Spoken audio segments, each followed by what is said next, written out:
Dinagdagan ko na kasi request mo. Sobrang mantakaw ni Baby Liberty. Isi-share ko po ito sa baby ni Livina. Han, ang gaan-gaan kasi ng feeling ko sa batang yun. Hindi ko ma-explain yung feeling. Hindi lang kasi awa yung nararamdaman ko. But tuwing nakikita ko yung baby, masaya ako. Eh, kala naman eh. Lalo naman fast tayo ni Divina.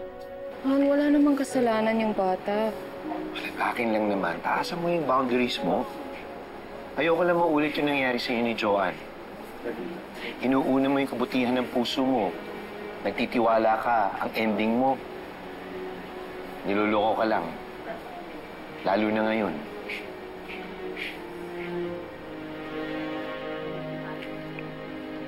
Lalo na ngayon nahuli na si Joanne. Ha? Inamin na rin nila yung mga kasalanan nila. They will drop the case against you. Inaayos na rin ni attorney lahat ng mga papeles mo. Han, ito na yung pinakihintay natin. Makakalaya ka na. Makakalaya ka na. Makakalaya na.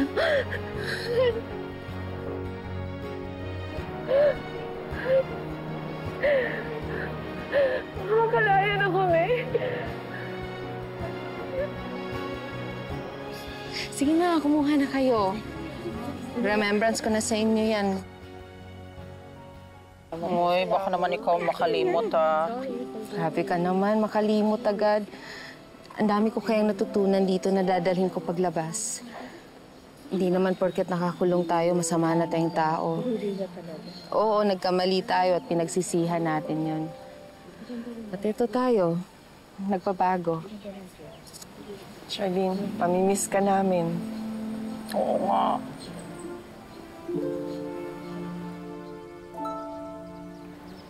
Leilani, pwede ba akong magpaalam kay baby girl?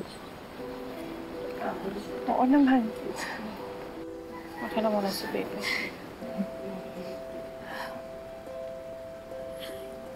Hi. Oh, shh.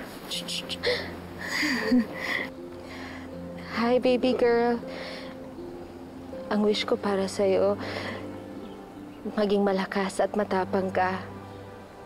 Handa kang lumaban sa kahit anong manghamon sa buhay. But always have a gentle heart. Sandali, bago ko makalimutan. Ito, sa'yo na to, ah. Be the princess that you are destined to be.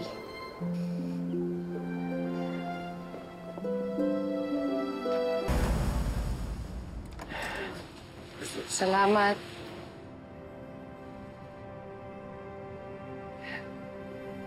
Han?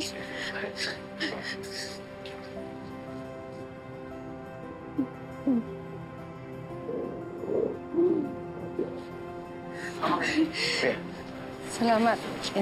Handa. Kaya, thank you.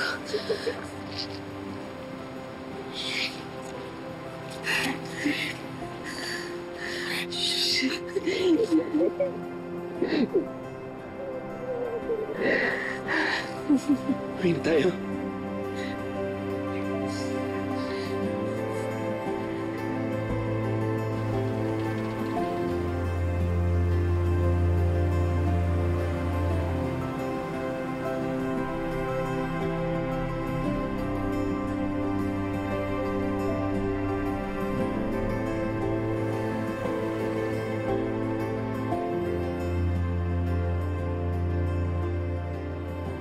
Welcome home, Liberty. Let's go.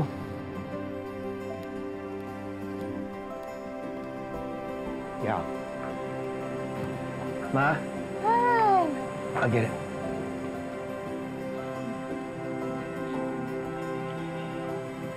Ma? Oh! Si Liberty. Oh, hello, Iho. Welcome. Mwah. Hi, Ma. Oh my God, my little angel! How are you? Don't worry. Bukas na bukas, in-schedule kita sa pedya para makasure tayo na wala kang mikrobyong nadala mula sa kulungan. Ma, excuse me. I'll bring her in. Go ahead, go ahead. All right. It's nice to see you, Ma. Ikaw, siguro naman natuto ka na. Kung hindi ka nahihiya sa sarili mo, abay mahiya ka naman para sa anak mo at sa asawa mo. At lalong-lalo na sa akin. Nakakahiya sa mga amiga ko. Lalo na pag nalaman nila na may manugang akong